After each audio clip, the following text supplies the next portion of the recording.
Hello दोस्तों, स्वागत है आपका हमारे चैनल पर। और आज का हमारा जो टॉपिक है वो है 50 महत्वपूर्ण जीके के प्रश्न। मैं आपको सारे महत्वपूर्ण जीके के क्वेश्चन बताने वाला हूँ, लुसेंट जो बुक है अपनी उसके। ठीक है, मैं इन सभी प्रश्नों को आपका उत्तर जरूर दूंगा। लाइटर में कौन सी गैस का प्रयोग होता है, सफ़ेद सोना किसे कहते हैं, मानव हड्डी किसकी बनी होती है, कुतुब मीनार की ऊंचाई कितनी होती है, बैटरी की खोज किसने की थी, भूगोल के जनक कौन थे। इन सभी क्वेश्चन का आंसर मैं आपको जरूर दूंगा। ठीक है, तो स्टार्ट करते हैं आज का हमारा टॉपिक। अगर आपने अभी तक हमारे चैनल को सब्सक्राइब नहीं किया तो आप हमारे चैनल को सब्सक्राइब कर लीजिए, ताकि आपको हर जीके के वीडियो का नोटिफिकेशन टाइम टू टाइम मिल जाए। स्टार्ट करते हैं आज का हमारा पहला क्वेश्चन। आज का हमारा पहला क्वेश्चन है, सफेद सोना किस धातु को कहा जाता है। यानी सोना होता तो महंगा है, लेकिन उसका रंग अगर सफेद हो जाए तो उसे किस धातु को कहा जाता है।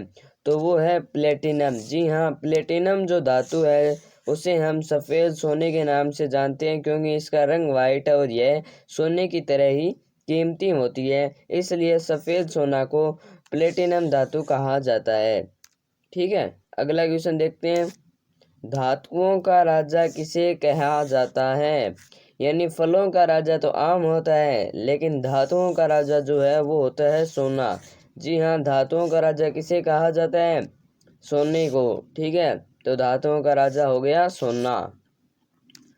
अगला क्वेश्चन देखते हैं, शुद्ध सोना कितने कैरेट का होता है। यानी हमारे यहाँ पर जो आभूषण बनाते हैं, वो आभूषण बनाने के लिए उसमें थोड़ा अलग से कुछ और धातु मिलाते हैं, जिससे कि वो उस अपनी आकृति में ढली रहे।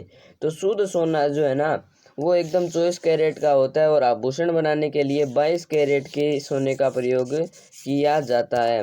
शुद्ध सोना 24 कैरेट का और आभूषण बनाने के लिए 22 कैरेट के धातु का प्रयोग किया जाता है, या सोने का प्रयोग किया जाता है। अगला क्वेश्चन देखते हैं, विद्युत बैटरी के आविष्कारक कौन थे। यानी जो बैटरी होती है, विद्युत बैटरी जिसमें हम लाइट होती है तब उसको चार्ज कर लेते हैं और लाइट जाने के बाद उसका उपयोग कर लेते हैं, उसका आविष्कार किसने किया था। अलेसांद्रो वोल्टा ने, जो कि इटली के थे। जी हाँ, अलेसांद्रो वोल्टा ने विद्युत बैटरी का आविष्कार किया था, जो कि इटली के थे। ठीक है, अगला क्वेश्चन देखते हैं, हमारे शरीर में ऑक्सीजन की औसत मात्रा कितनी है। हमारे शरीर में अन्य कई तत्व हैं, हड्डियां भी हैं, मांस भी हैं, लेकिन हमारे पूरे शरीर में ऑक्सीजन की कितनी औसत मात्रा है, तो वो है 65%। जी हाँ, हमारे शरीर में ऑक्सीजन की कुल मात्रा, औसत मात्रा 65% होती है। अगला क्वेश्चन देखते हैं, ये क्वेश्चन बहुत ही इम्पोर्टेंट क्वेश्चन है। ठीक है, क्वेश्चन है, कुतुब मीनार की ऊंचाई कितनी है। यहाँ पे की आना चाहिए था, लेकिन ये को हो गया। ठीक है, तो क्वेश्चन है, कुतुब मीनार की ऊंचाई कितनी है। तो कुतुब मीनार की ऊंचाई है 72.5 मीटर। जी हाँ, 72.5 मीटर कुतुब मीनार की ऊंचाई है। ठीक है, अगला क्वेश्चन देखते हैं, और यह भारत की सबसे ऊंची मीनार भी कही जाती है। तो भारत की सबसे अत्यधिक ऊंचाई वाली मीनार की ऊंचाई कितनी है, 72.5 मीटर। अगला क्वेश्चन देखते हैं, ये क्वेश्चन भी बहुत ही इम्पोर्टेंट क्वेश्चन है, महत्वपूर्ण क्वेश्चन है। क्वेश्चन है, चलते समय गाड़ी से कौन सी गैस निकलती है। यानी जब गाड़ी निकलती है तो उसके पीछे से जो काला धुआं निकलता है, या जो काली गैस निकलती है, उसका क्या नाम है। तो उसका नाम है कार्बन मोनोऑक्साइड, जो कि लंबे समय तक रहने पर कैंसर का कारण भी बन सकती है। तो कार्बन मोनोऑक्साइड जो है हमारे द्वारा गाड़ी चलाने पर निकलती है पीछे से। ठीक है, तो चलते समय गाड़ी से कार्बन मोनोऑक्साइड निकलती है। अगला क्वेश्चन देखते हैं, सिगरेट लाइटर में, ये भी इम्पोर्टेंट क्वेश्चन है, महत्वपूर्ण क्वेश्चन है। सिगरेट लाइटर में कौन सी गैस पाई जाती है। यानी जो लाइटर होता है हमारा, उसमें कौन सी गैस पाई जाती है, ब्यूटेन। कौन सी गैस पाई जाती है, ब्यूटेन गैस पाई जाती है। यह एलपीजी का मुख्य घटक है। ब्यूटेन क्या है, एलपीजी का मुख्य घटक है, और सिगरेट लाइटर में भी ब्यूटेन पाई जाती है। ठीक है, अगला क्वेश्चन देखते हैं, यह क्वेश्चन भी बहुत ही महत्वपूर्ण क्वेश्चन है। सारे क्वेश्चन महत्वपूर्ण हैं, आज के सारे क्वेश्चन महत्वपूर्ण होने वाले हैं। आगे भी बहुत इंटरेस्टिंग क्वेश्चन आएंगे, आप देखिए वीडियो को पूरा। तो क्वेश्चन देखते हैं, बिच्छू के डंक में कौन सा अम्ल पाया जाता है? यानी जो एसिड होता है बिच्छू के डंक में वो कौन सा होता है? मेथेनाइक अम्ल या एसिड? मेथेनाइक अम्ल या एसिड बिच्छू के डंक में पाया जाता है। ठीक है, अगला क्वेश्चन देखते हैं, गुर्दा कितना भारी होता है? यानी जो गुर्दा होता है हमारा शरीर का जो एक अंग है वो कितना भारी होता है? वो होता है 140 ग्राम का। ठीक है, तो गुर्दा कितना भारी हो गया? 140 ग्राम का होता है गुर्दा। अगला क्वेश्चन देखते हैं, अगला क्वेश्चन है, रसायन विज्ञान के जनक के रूप में किसे जाना जाता है? यानी केमिस्ट्री ऑफ फादर के रूप में किसे जाना जाता है? तो वो है लेवाइजियर, जिन्होंने रासायनिक संयोजन के जो नियम थे वो प्रतिपादित किए थे, और इसी कारण रसायन विज्ञान के जनक के रूप में लेवाइजियर को जाना जाता है, क्योंकि इन्होंने जो रसायन विज्ञान के जो नियम थे ना उनको प्रतिपादित किया था, और इसी कारण रसायन विज्ञान के जनक के रूप में इनको जाना जाता है। ठीक है, अगला क्वेश्चन देखते हैं, अगला क्वेश्चन है हमारा, जीव विज्ञान के जनक के रूप में किसे जाना जाता है? यानी जो जीव विज्ञान है बायोलॉजी, जो फादर ऑफ बायोलॉजी के रूप में किसे जाना जाता है? अरस्तु को। ठीक है, अरस्तु जो कि वैज्ञानिक थे, यानी जो वैज्ञानिक थे उनको जीव विज्ञान के जनक के रूप में जाना जाता है। तो जीव विज्ञान के जनक कौन हो गए? अरस्तु। ठीक है, अगला क्वेश्चन देखते हैं, अगला क्वेश्चन है, ये महत्वपूर्ण क्वेश्चन है। ठीक है, क्वेश्चन है, नींबू में कौन सा अम्ल पाया जाता है? यानी नींबू में जो एसिड पाया जाता है उसका क्या नाम है? उसका नाम है साइट्रिक अम्ल, जिसे सिट्रिक अम्ल भी बोल सकते हैं इंग्लिश में। तो नींबू में कौन सा अम्ल पाया जाता है? साइट्रिक अम्ल। ठीक है, अगला क्वेश्चन देखते हैं, ये क्वेश्चन बहुत ही महत्वपूर्ण क्वेश्चन है, एग्जाम में आ सकते हैं। ये लुसेंट जी के जो बुक है उसके बहुत ही महत्वपूर्ण प्रश्न है। ठीक है, क्वेश्चन है अगला, डिस्क ब्रेक का आविष्कारक कौन था? यानी जो डिस्क ब्रेक आते हैं साइकिल में या मोटरसाइकिल में या अन्य जो वाहन है उनमें आते हैं, उसका आविष्कार किसने किया था? उसका आविष्कार किया था एफ लेचेस्टर ने। किसने किया था? एफ लेचेस्टर ने डिस्क ब्रेक का आविष्कार किया था। अगला क्वेश्चन देखते हैं, अगला क्वेश्चन है, मोबाइल की बैटरी में कौन सी धातु का प्रयोग किया जाता है? यानी जो हमारी मोबाइल की जो बैटरी होती है, फ़ोन की जो पीछे एक बैटरी आती है बड़ी सारी, उसमें जो कौन सी धातु का प्रयोग किया जाता है, ये हमारा क्वेश्चन है। तो उसमें प्रयोग किया जाता है लिथियम धातु का। कौन सी धातु का? लिथियम धातु का मोबाइल की बैटरी में प्रयोग किया जाता है। अगला क्वेश्चन देखते हैं, मानव की हड्डी में सर्वाधिक क्या पाया जाता है? यानी जो मानव की हड्डियां होती हैं उसमें सर्वाधिक कौन सा तत्व पाया जाता है? तो उसमें पाया जाता है कैल्शियम फॉस्फेट। जी हाँ, कैल्शियम फॉस्फेट मानव की हड्डियों में सर्वाधिक पाया जाता है। या जो मानव की हड्डियां होती है ना वो कैल्शियम फॉस्फेट से ही बनी होती है, ये हम कह सकते हैं। ठीक है, अगला क्वेश्चन देखते हैं, रक्त का लाल रंग किस कारण होता है? यानी जो खून का लाल रंग होता है, रेड रंग होता है, वो किस कारण होता है? वो होता है हीमोग्लोबिन अणु के कारण। खून के 3 भाग किए जा सकते हैं, आरबीसी, डब्ल्यूबीसी और प्लेटलेट्स। उनमें जो आरबीसी होते हैं ना उनमें हीमोग्लोबिन अणु पाए जाते हैं जो कि हमारे खून में ऑक्सीजन फैलाता है। ठीक है, और खून में ऑक्सीजन फैलाता है और हीमोग्लोबिन अणु के कारण ही खून का जो रंग है ना वो हमारा लाल होता है। ठीक है, अगला क्वेश्चन देखते हैं, अगला क्वेश्चन है, कोशिका की खोज किसने की? यानी जो कोशिका जो हमारे शरीर की मूलभूत इकाई है उसकी खोज किसने की? उसकी खोज की रॉबर्ट हुक ने सन 1665 में। कब की थी? रॉबर्ट हुक ने की थी 1665 में। तो कोशिका की खोज किसने की? रॉबर्ट हुक ने। मृत कोशिका की इन्होंने खोज की थी, जीवित कोशिका की खोज की थी एस्टन वॉन लीवेनहुक ने। कब? 1672 में।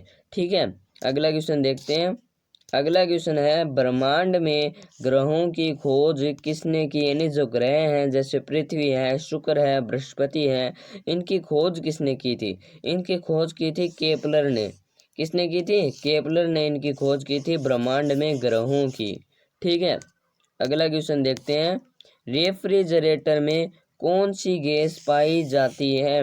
रेफ्रिजरेटर यानी जो हमारा फ्रीज होता है ना उसमें कौन सी गैस होती है, ये हमारा क्वेश्चन है। उसमें होती है CFC यानी क्लोरोफ्लोरोकार्बन। तो रेफ्रिजरेटर या फ्रिज में कौन सी गैस पाई जाती है? CFC या क्लोरोफ्लोरोकार्बन गैस पाई जाती है। क्लोरोफ्लोरोकार्बन का ही एक छोटा नाम है CFC, ठीक है, यानी शॉर्ट नेम है, ठीक है। तो फ्रिज में कौन सी गैस पाई जाती है? CFC, और यही गैस जो है वो ओजोन परत में सबसे ज़्यादा छेद होने का कारण बनी है, ठीक है। एक और है जो कि कार्बन मोनोऑक्साइड है, जो कि गाड़ी से निकलती है, वो भी ओजोन परत में छेद होने का सबसे बड़ा कारण है। अगला क्वेश्चन देखते हैं। नख, सींग, खुर किस पदार्थ के बने होते हैं? यानी हमारे जो नाखून होते हैं और जो बेल होता है उसके सींग होते हैं, और घोड़े के जो खुर होते हैं वो किस पदार्थ के बने होते हैं? कीरोटिन उत्तक के। किसके? कीरोटिन उत्तक के बने होते हैं नख, सींग और खुर, ठीक है। अगला क्वेश्चन देखते हैं। हंसाने वाली कौन सी गैस होती है? यानी जो एक गैस होती है जिसे अगर हम सूंघ लेते हैं तो हमें हंसी ही हंसी आएगी, तो वो कौन सी गैस है? वो है नाइट्रस ऑक्साइड। जी हाँ, नाइट्रस ऑक्साइड को अगर हम एक बार सूंघ लेते हैं तो उसके बाद हमें हंसी ही हंसी आएगी। गैस है नाइट्रस ऑक्साइड, ठीक है। अगला क्वेश्चन है। एक श्वास में कितनी हवा शरीर के अंदर जाती है? यानी जब हम एक श्वास लेते हैं ऐसे करके, उसमें कितनी हवा हमारे शरीर के अंदर जाती है, ये हमारा क्वेश्चन है। उसमें 500 मिलीलीटर एक बार में ही हवा हमारे शरीर के अंदर चली जाती है। कितनी हवा? 500 मिलीलीटर हवा एक श्वास में हमारे शरीर के अंदर चली जाती है, ठीक है। अगला क्वेश्चन देखते हैं। ये सारे महत्वपूर्ण क्वेश्चन हैं। अगला क्वेश्चन है। सपनों के अध्ययन को क्या कहा जाता है? यानी सपनों के अध्ययन को जो क्या कहा जाता है? तो सपनों के अध्ययन को कहा जाता है ओनिरोलॉजी। क्या कहा जाता है? ओनिरोलॉजी। सपनों के अध्ययन को क्या कहा जाता है? ओनिरोलॉजी, ठीक है। अगला क्वेश्चन देखते हैं। कौन सी धातु कमरे के ताप पर द्रव अवस्था में होती है? यानी एक धातु होती है जिसे अगर हम कमरे के तापमान, यानी कमरे का जो तापमान है वो कितना होता है? 25 से लेकर 27 सेंटीग्रेड तक होता है, और जो अगर इसे कमरे के तापमान पर रख देते हैं तो यह द्रव अवस्था में आ जाती है। और जो धातु है वो है हमारी पारा। पारा यानी जिसे मरकरी भी कह सकते हैं। पारा जो धातु है वो कमरे के ताप पर द्रव अवस्था में होती है। अगला क्वेश्चन देखते हैं। वृक्षों झाड़ियों के अध्ययन को क्या कहते हैं?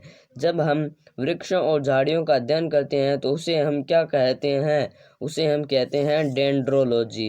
क्या कहते हैं? डेंड्रोलॉजी, ठीक है। डेंड्रोलॉजी कहते हैं वृक्षों और झाड़ियों के अध्ययन को। अगला क्वेश्चन देखते हैं। ये क्वेश्चन इंपॉर्टेंट क्वेश्चन है। क्वेश्चन है। कोशिका का शक्ति ग्रह किसे कहा जाता है? तो कोशिका का शक्ति ग्रह जो है वो माइटोकॉन्ड्रिया को कहा जाता है, जो कि कोशिका अंग है एक। कोशिका के अंदर कोशिका द्रव्य में पाया जाता है माइटोकॉन्ड्रिया। इसमें ऊर्जा संचित होती है ATP के रूप में, और इसी कारण इसे कहा जाता है कोशिका का शक्ति ग्रह, ठीक है। अगला क्वेश्चन देखते हैं। अगला क्वेश्चन है। फलों के अध्ययन को क्या कहा जाता है? फलों के अध्ययन को क्या कहा जाता है? पोमोलॉजी। क्या कहा जाता है? पोमोलॉजी कहा जाता है फलों के अध्ययन को, ठीक है। अगला क्वेश्चन देखते हैं। इमली में कौन सा अम्ल पाया जाता है? तो इमली में जो है वो टार्टरिक अम्ल पाया जाता है, और ये क्वेश्चन बहुत ही इंपॉर्टेंट क्वेश्चन है, इसीलिए मैंने यहाँ पे स्टार लगाया है। तो इमली में कौन सा अम्ल पाया जाता है? टार्टरिक अम्ल, ओके। अगला क्वेश्चन देखते हैं। अगला क्वेश्चन भी बहुत इंपॉर्टेंट क्वेश्चन है। ये सारे क्वेश्चन NCERT की बुकों में आते हैं 6 से लेकर 12 तक की, ठीक है। क्वेश्चन देखते हैं। परमाणु के अंदर इलेक्ट्रॉन की खोज करने वाले कौन थे? यानी कौन से वैज्ञानिक थे? तो वो वैज्ञानिक थे JJ थॉमसन, जिनका पूरा नाम है जॉन जोसेफ थॉमसन। तो JJ थॉमसन ने परमाणु के अंदर इलेक्ट्रॉन की खोज की थी। कब की थी? JJ थॉमसन ने परमाणु के अंदर इलेक्ट्रॉन की खोज की थी। तो इलेक्ट्रॉन की खोज जो है वो किसने की थी? JJ थॉमसन ने। अगला क्वेश्चन देखते हैं। भूगोल के जनक के रूप में किसे जाना जाता है? यानी फादर ऑफ द जियोग्राफी के रूप में किसे जाना जाता है? इरेटोस्थनीज को।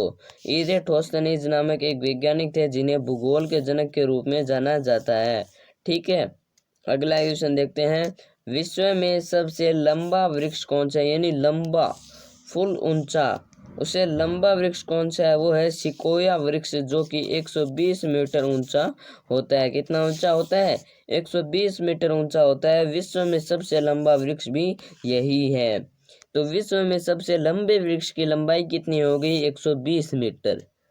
अगला क्वेश्चन देखते हैं, विश्व में सबसे छोटा पुष्प कौन सा है? यानी सबसे छोटा पुष्प यानी फूल, पुष्प का अर्थ हो गया फूल, तो सबसे जो छोटा फूल है ना वो होता है वुल्फिया का फूल। जी हाँ, विश्व में सबसे छोटा फूल है वुल्फिया का फूल। अगला क्वेश्चन देखते हैं, सर्वदाता रक्त समूह कौन सा है? रक्त समूह की खोज किसने की थी? कोल्ड लैंड स्टील ने। किसने की थी? कोल्ड लैंड स्टीनर ने। और सबको देने वाला जो रक्त समूह है वो कौन सा है? वो है ओ। जो ओ ग्रुप का जो रक्त है ना वो सबको दिया जा सकता है, ए बी और ए बी और ओ वाले को। ठीक है, अगला क्वेश्चन देखते हैं, सर्वग्राही रक्त समूह है कौन सा है? यानी सबसे लेने वाला रक्त समूह है। ऐसा रक्त समूह है जो ए से भी ले सकता है, बी से भी लिया जा सकता है, ए बी से भी लिया जा सकता है, ओ से भी लिया जा सकता है। यानी जो ये चारों ग्रुप बताए हैं ये देने वाला है, और लेने वाला कौन है? A B. A B group वाला जो व्यक्ति है, ग्रहण करने वाला है, वो सबसे ले सकता है, और इसीलिए सर्वग्राही रक्त समूह कौन सा है? A B. ठीक है, और सर्व लेने वाला, सबको देने वाला कौन सा है? वो है ओ। ठीक है, अगला क्वेश्चन देखते हैं, भारत के संविधान के नीति निर्देशक तत्व कहाँ से लिए गए हैं? यह भी इम्पोर्टेंट क्वेश्चन है, संविधान से संबंधित है राजनीति। भारत के संविधान के नीति निर्देशक जो तत्व है ना वो आयरलैंड के देश से लिए गए हैं। हमारे संविधान का कुछ न कुछ भाग दूसरे देशों के संविधान से प्रभावित होकर लिए गए हैं। जैसे जो प्रस्तावना है वो अमेरिका से प्रभावित होकर लिया गया है। हमारे देश के संविधान में कुछ न कुछ दूसरे देशों से प्रभावित होकर ही लिया गया है, और उसी तरह भारत के संविधान के नीति निर्देशक जो तत्व है वो आयरलैंड से लिए गए हैं। अगला क्वेश्चन देखते हैं, नवाबों का शहर किस शहर का उपनाम है? नवाबों का शहर किस शहर को कहा जाता है भारत में? तो वो है लखनऊ। जी हाँ, लखनऊ जो शहर है ना उसे नवाबों के शहर के नाम से जाना जाता है। अगला क्वेश्चन देखते हैं, भारत में सबसे पहले नियमित जनगणना कब हुई थी? यानी एक गणना तो हुई थी 1872 में, जो कि ऐसे ही हुई थी, नियमित नहीं हुई थी। और भारत में सबसे पहले नियमित जनगणना जो है वो 1881 में हुई थी, जब लॉर्ड रिपन हमारे देश में शासन कर रहे थे। लॉर्ड रिपन के काल में 1881 में भारत में सबसे पहले नियमित जनगणना हुई थी। अगला क्वेश्चन देखते हैं, 0 सेंटीग्रेड पर वायु में ध्वनि की चाल कितनी होती है? यानी ध्वनि की जो चाल है ना 0 सेंटीग्रेड पर वो होती है 331 मीटर प्रति सेकेंड। यानी एक सेकेंड में 331 मीटर वो चल लेती है 0 सेंटीग्रेड पर। ठीक है, अगला क्वेश्चन देखते हैं, चेचक के टीके की खोज किसने की थी? यानी जो चेचक एक महामारी आई थी, जैसे अभी कोरोना महामारी चल रही है वैसे ही एक चेचक महामारी आई थी, और उस समय चेचक के टीके की खोज करने वाले वैज्ञानिक थे एडवर्ड जेनर ने 1796 में चेचक के टीके की खोज की थी। तो चेचक के टीके की खोज किसने की थी? एडवर्ड जेनर ने। कब? 1796 में। ठीक है, अगला क्वेश्चन देखते हैं, एड्स रोग किस वायरस के कारण होता है? यानी एक ऐसा रोग जो होने के बाद उसका कोई इलाज नहीं है, बस इसका बचाव ही इसका इलाज है। ऐसा रोग किस वायरस के कारण होता है? HIV वायरस के कारण ही एड्स रोग होता है। HIV की फुल फॉर्म होती है ह्यूमन इम्यूनो डेफिशिएंसी वायरस। ठीक है, तो HIV की फुल फॉर्म होगी ह्यूमन इम्यूनो डेफिशिएंसी वायरस, और एड्स की फुल फॉर्म होती है एक्वायर्ड इम्यूनो डेफिशिएंसी सिंड्रोम रोग। ठीक है, अगला क्वेश्चन देखते हैं, अगला क्वेश्चन है, स्टेथोस्कोप यंत्र का आविष्कारक कौन थे? स्टेथोस्कोप किस काम में आता है? हमारे जो हृदय की गति है ना, जैसे धक धक करते हैं, इसको मापने के लिए स्टेथोस्कोप यंत्र का उपयोग किया जाता है, और इसके आविष्कारक थे आर लिनी नामक एक डॉक्टर था, जिसने 1816 में स्टेथोस्कोप यंत्र का आविष्कार किया था, और ये फ्रांस के थे। कहाँ के थे? फ्रांस के थे। आर लिनी नामक डॉक्टर 1816 में उन्होंने स्टेथोस्कोप यंत्र का आविष्कार किया। स्टेथोस्कोप यंत्र किस काम में आता है? हृदय की गति मापने के लिए। ठीक है, अगला क्वेश्चन देखते हैं, मानव शरीर में कुल कितनी हड्डियां होती हैं? मानव का जो शरीर होता है यानी हमारा जो शरीर होता है उसमें कुल कितनी हड्डियां होती है? 206 हड्डियां होती हैं। और बाल्यावस्था में कितनी हड्डियां होती हैं? 208। 2 हड्डियां ज़्यादा होती है बाल्यावस्था में। यानी जब हम 12 से 10 से लेकर 17 तक की उम्र में होते हैं ना, तब हमें 208 हड्डियां होती हैं, और 17 से लेकर बाद तक 206 हड्डियां होती हैं। अगला क्वेश्चन देखते हैं, अभी देख लेते हैं। फलों का मीठापन किस कारण होता है? यानी फलों में जो मीठापन होता है, जैसे आम मीठा होता है, और भी कई फल हैं मीठे होते हैं, वो मीठे किस कारण होते हैं? वो मीठे होते हैं फ्रक्टोज के कारण। फ्रक्टोज कहाँ पर पाया जाता है? वैसे अगर ढूंढा जाए तो फूल होते हैं ना, उनके बीच में जो पाया जाता है वो होता है फ्रक्टोज। ठीक है, जैसे शहद में भी पाया जाता है। मधुमक्खियाँ फूलों से फ्रक्टोज संग्रहित करती है और अपने छत्ते में डालती है और वही शहद बन जाता है। तो फलों में जो मीठापन है ना, वो किस कारण होता है? फ्रक्टोज के कारण। फ्रक्टोज एक मीठा पदार्थ होता है और जो कि फलों में होता है, और फलों का मिठास जो है ना वो इसी कारण होती है। अगला क्वेश्चन देखते हैं। The world is I see it, यानी संसार क्या है? संसार वही है जिसे मैंने देखा है। पुस्तक किसके द्वारा लिखी गई है? The world is I see it जो पुस्तक है ये किसके द्वारा लिखी गई है? ये लिखी गई है एक महान वैज्ञानिक जिनका नाम है अल्बर्ट आइंस्टाइन। किसके द्वारा लिखी गई है? अल्बर्ट आइंस्टाइन के द्वारा लिखी गई है the world is I see it, जिसका अर्थ है संसार क्या है? संसार वही है जिसे मैंने देखा है। मैंने देखा है वही संसार है। ठीक है, ये पुस्तक अल्बर्ट आइंस्टाइन के द्वारा लिखी गई थी। अगला क्वेश्चन देखते हैं। अगला क्वेश्चन भी बहुत ही इम्पोर्टेंट क्वेश्चन है, ये आईएएस की परीक्षा में क्वेश्चन आया हुआ है। क्वेश्चन है, गिरगिट अपना रंग क्यों बदलता है? गिरगिट जो होता है, जो कि जैसे खेजड़ी वृक्ष होता है या अन्य वृक्षों पर बैठा रहता है, वो बार बार अपना रंग बदलता है, कभी हरा कभी पीला। जिस जगह पर वो बैठा होता है उसके अनुसार अपना रंग बदलता है। क्यों बदलता है? क्योंकि वो गर्मी से बचने के लिए अपनी जो सतह है उसका रंग बदलता है। जब प्रकाश की किरण उस पर पड़ती है तो उसके सतह पर कुछ ऐसी चीज होती है जिसके कारण वो प्रकाश के जो किरण होती है उसको विकिरण को प्रभावित करता है, और गर्मी से बचने के लिए गिरगिट अपना रंग बदलता है। ठीक है, अगला क्वेश्चन देखते हैं। शरीर में प्रोटीन की फैक्ट्री किसे कहा जाता है? शरीर में जो प्रोटीन की फैक्ट्री है वो किसका उपनाम है? राइबोसोम का, क्योंकि राइबोसोम पर प्रोटीन संश्लेषित होती है। इस कारण जो सारा प्रोटीन है वो राइबोसोम पर ही होता है और राइबोसोम ही प्रोटीन को बनाता है। इसलिए राइबोसोम प्रोटीन का उत्पादन स्थल है और शरीर में प्रोटीन की जो फैक्ट्री है उसे राइबोसोम को ही कहा जाता है। अगला क्वेश्चन देखते हैं। मानव शरीर में रक्त का भार शरीर के कुल भार का कितना प्रतिशत होता है? यानी मानव का जो शरीर है उसका जो कुल भार है उसमें से रक्त का भार कितना प्रतिशत है? तो वो है 7%। हमारे शरीर का कुल जो भाग है, कुल भार यानी वजन, कुल वजन का 7% जो वजन है वो हमारे रक्त का वजन है, यानी खून का वजन है। ठीक है, अगला क्वेश्चन देखते हैं। सबसे क्रियाशील धातु कौन सी है? यानी सबसे क्रियाशील धातु तो वो है पोटेशियम और सोडियम। सोडियम सबसे ज़्यादा क्रियाशील धातु है। इसे मिट्टी के तेल में रखा जाता है प्रयोगशालाओं में। अगर इसे मिट्टी के तेल से बाहर ले लिया जाए ना, अगर इसे मिट्टी के तेल से बाहर ले लिया जाए ना तो ये आग पकड़ लेता है फटाफट। अगर इसे आग के पास जरा भी पास ले जाए तो ये फटाफट आग पकड़ लेता है और जला देता है। ठीक है, तो सोडियम और पोटेशियम क्या है? सबसे क्रियाशील धातु हैं। और आज के हमारे जो 50 महत्वपूर्ण क्वेश्चन थे वो कंप्लीट हो चुके हैं। ठीक है, तो अगर आपको सारे क्वेश्चन अच्छे लगे और समझ में आए तो आप हमारे चैनल को सब्सक्राइब करें और थैंक्स फॉर वॉचिंग।